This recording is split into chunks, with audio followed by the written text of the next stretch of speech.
کر سکتا، وہ اپنے رب سے ڈائریکٹ کرتا ہے، اپنے دل کے سارے ٹکڑے اپنے رب کی دہلیز پہ رکھتا ہے اور اپنی ساری ضرورتیں مالک کی چوکھٹ پہ رکھ دیتا ہے، اور اس سے مانگتے ہوئے بندے کو شرم نہیں آتی، حیا نہیں آتا، بلکہ اس سے مانگتے ہوئے فخر محسوس ہو رہا ہوتا ہے کہ میں اپنے رب سے مانگ رہا ہوں۔ کسی اور سے مانگے تو جھجک لگتی ہے، لیکن مالک سے مانگے تو اپنائیت کا احساس ہوتا ہے کہ میں اس سے مانگ رہا ہوں، اس لیے کہ وہ ہمارا رب لگتا ہے، ہمارا اس سے ربط کتنا گہرا ہے۔ مسجد نبوی کا ایک کونا تھا اور ایک بندہ وہاں بیٹھ کے دعا مانگ رہا تھا۔ اس کی دعا کے لفظوں پہ غور کیجیے، اے اللہ میں تجھ سے اس لیے مانگتا ہوں کہ تو میرا اللہ ہے، تیرے علاوہ میرا ہے بھی تو کوئی نہیں۔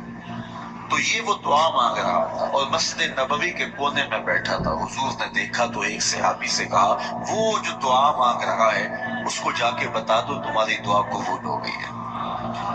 وہ مانگ اس ڈھب سے رہا ہے۔ تو یہ دعا اپنے رب سے نیاز ہے، دعا خود عبادت ہے۔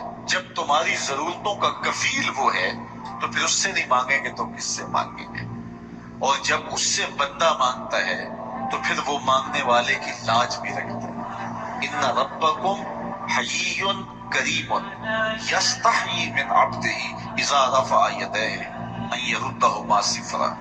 تمہارا رب حیا کرنے والا کریم ہے، جب بندے اس کے سامنے ہاتھ پھیلا کے دعا مانگتے ہیں اللہ فرماتا ہے مجھے شرم آتی ہے ان کے اٹھے ہوئے ہاتھ خالی کیسے موڑوں۔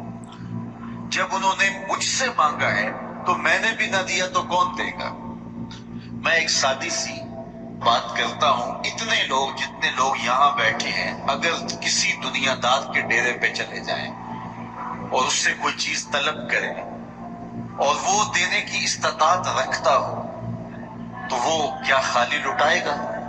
وہ کہے گا اتنے لوگ آگے ہو تو ڈیرہ داری کی شان کے خلاف ہے کہ میں ان کو خالی لٹاؤں۔ تو جب یہ دنیا دار خالی نہیں لٹاتا تو رب کیسے خالی لٹائے گا؟ جب بندے اس کی دہلیز پہ چل کے آ جائیں تو وہ بندوں کی ضرورتوں کا کفیل ہے اور ان کے ہر درد کو جانتا ہے اور ان کی ضرورتوں کو پورا کرتا ہے۔